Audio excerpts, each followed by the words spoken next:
Bismillahirrahmanirrahim. Rabbi syurahli sadri wa yassirli amri wahlul 'uqdatam min lisani yafqahu qawli. Assalamualaikum warahmatullahi wabarakatuh. Alhamdulillahi rabbil alamin wa bihi nasta'in wa ala umurid dunya waddin wassalatu wassalamu ala asyrafil anbiya'i wal mursalin wa ala alihi wa sahbihi ajma'in, amma ba'd. Yang sama-sama kami hormati Bu Lisva Sentosa Aisyah selaku dosen materi tablik dan teman-teman yang insya Allah diridhoi oleh Allah Subhanahu wa Ta'ala. Pertama-tama, marilah kita panjatkan puji syukur kehadirat Ilahi Rabbi, yang mana atas nikmatnya kita semua dapat berkumpul bermuwajjah di tempat yang insya Allah mulia ini. Yang kedua, sholawat beriring salam, bertangkaikan cinta, berdaun kasih sayang, marilah kita hanturkan kepada sang baginda alam, yang mana datangnya membawa perdamaian, yakni Sayyidina Muhammad, yang mana telah diutus untuk menyempurnakan Islam, sehingga zaman jahiliyah bangkit menjadi zaman penuh ilmu pengetahuan. Baiklah, tanpa berpanjang kata, kehadiran saya di sini ingin menyampaikan sepatah dua patah kata dari sedikit ilmu yang insya Allah bermanfaat, yang akan saya beri judul Ayo Hijrah, Ayo Istiqomah. Teman-teman yang insya Allah diridhoi oleh Allah Subhanahu wa Ta'ala, hijrah. Apa sih hijrah itu? Hijrah secara bahasa berarti berpindah. Lalu apa sih hijrah yang sekarang ini sedang ngetren di kalangan anak muda? Ada yang tahu? Nah, betul. Hijrah yang sekarang sedang ngetren di kalangan anak muda berarti berpindah menjadi suatu pribadi yang lebih baik lagi daripada sebelumnya. Contohnya, yang dulunya hanya sholat wajib 5 waktu, yuk sekarang mari kita sama-sama tambah dengan rawatibnya. Yang dulunya duha hanya 2 rakaat, yuk sekarang mari kita sama-sama tambah lagi rakaatnya. Yang dulunya sehabis sholat salam langsung bangkit pergi, yuk sekarang mari kita sama-sama duduk dulu, berzikir dan berdoa. Maka teman-teman, bagaimana sih hijrah yang benar itu? Di sini saya akan sedikit menguraikan soal hijrah. Teman-teman yang insya Allah diridhoi oleh Allah, pertama, yang paling dibutuhkan dalam berhijrah adalah niat. Tidak hanya hijrah saja, semua hal, semua perbuatan, semua amal, yang paling dibutuhkan ialah niat. Niat dan niat. Maka mari kita kuak lagi hati kita, mari kita lihat lagi niat kita.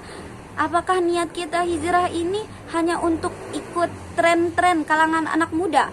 Ataukah hijrah kita kali ini benar-benar karena Allah Subhanahu wa Ta'ala? Atau cuma kepengen dibilang soleh-soleha? Yuk, maka dari itu kita kuak lagi niat kita. Sebagaimana hadis riwayat Bukhari meriwayatkan sebuah hadis tentang niat yang berbunyi, An Amiril Mukminin Abi Hafs Umar bin Khattab radhiyallahu anhu qala sami'tu Rasulullah sallallahu alaihi wasallam yaqul innamal a'malu binniyat wa innama likulli imri'in ma nawa faman kanat hijratuhu ila Allahi wa rasulih fa hijratuhu ila Allahi wa rasulih wa man kanat hijratuhu lidunya yusibuha aw imra'atin yankihuha fa hijratuhu ila ma hajara ilaih, yang mana artinya dari Amirul Mukminin Abi Hafs Umar bin Khattab radhiyallahu anhu berkata, saya pernah mendengar Rasulullah sallallahu alaihi wasallam berkata, sesungguhnya perbuatan itu tergantung dari niatnya, dan setiap orang akan dibalas sesuai dengan yang diniatinya. Maka barang siapa yang berhijrah karena Allah dan Rasulnya, maka hijrah itu akan kembali kepada Allah dan Rasulnya.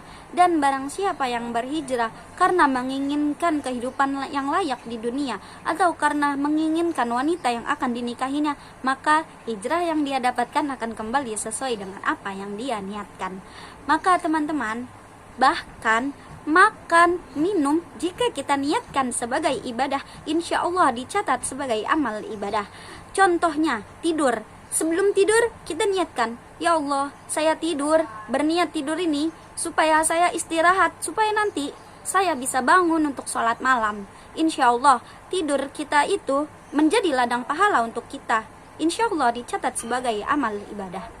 Maka teman-teman, itu baru tidur. Bagaimana dengan hijrah yang diniatkan karena Allah Subhanahu wa Ta'ala? Wah, Masya Allah, sungguh pasti akan besar sekali pahalanya. Betul atau betul teman-teman? Niat juga tidak hanya di awal perbuatan saja, namun juga di tengah dan di akhir diperlukanlah niat. Itulah perlunya tajdidun niat, perlunya memperbarui niat setiap hari kita. Karena apa? Karena hati manusia itu cepat goyah. Maka pinta supaya niat kita diteguhkan. Karena insya Allah semuanya ke depannya akan dimudahkan apabila niat kita diteguhkan. Teman-teman yang insya Allah diridhoi oleh Allah, setelah niat, hal apa lagi yang kita harus lakukan? Yang pertama, mulailah dan istiqomah. Mulailah dengan bismillah, mulailah dari hal-hal kecil, sedikit demi sedikit, yang penting istiqomah. Contohnya, kapan terakhir kali kita membuka dan membaca Al-Quran? Seminggu yang lalu kah? Sebulan yang lalu kah? Atau jangan-jangan, na'udzubillah summa na'udzubillah, kita sudah lupa kapan terakhir kali kita membaca Al-Quran. Maka teman-teman, mulailah dari situ. Setiap habis sholat, bacalah satu halaman Al-Quran. Tidak apa-apa, meski hanya satu halaman, yang penting istiqomah. Diistiqomahkan terus. Karena al-istiqomah khairum min alfi karomah. Dan juga jangan pernah meremehkan hal-hal yang kecil. Jangan pernah meremehkan ibadah yang kecil. Karena apa? Karena hal-hal yang besar datangnya dari hal-hal yang kecil. Dan boleh jadi kita diridhoi oleh Allah karena ibadah kita yang menurut kita kecil itu. Tidak pernah ada yang tahu dengan amal apa kita diridhoi oleh Allah. Maka teman-teman, mulailah dan istiqomahlah. Sebagaimana Nabi pernah bersabda, habbul a'mal aduwamuha wa inqol. Sesungguhnya amal perbuatan yang disukai oleh Allah adalah amal yang dilakukan secara dawam, amal yang dilakukan secara terus menerus, meskipun amal itu sedikit. Maka sekarang kita mulai, jangan ragu. Kita mulai dengan bismillah dan istiqomah. Bismillah, pintalah kepada Allah supaya amal perbuatan kita ditetapkan dalam kebaikan dan ketakwaan. Teman-teman yang insya Allah diridhoi oleh Allah, setelah niat, setelah mulai dengan bismillah, setelah istiqomah, lalu hal apa lagi yang harus kita lakukan? Yang harus kita lakukan adalah memperhatikan kepada siapa kita berguru.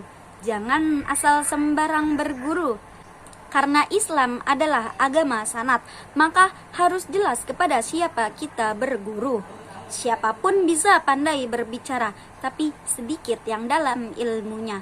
Dan yang dalam ilmunya pun harus kita seleksi lagi apakah baik akhlaknya. Maka teman-teman, jangan sembarang berguru.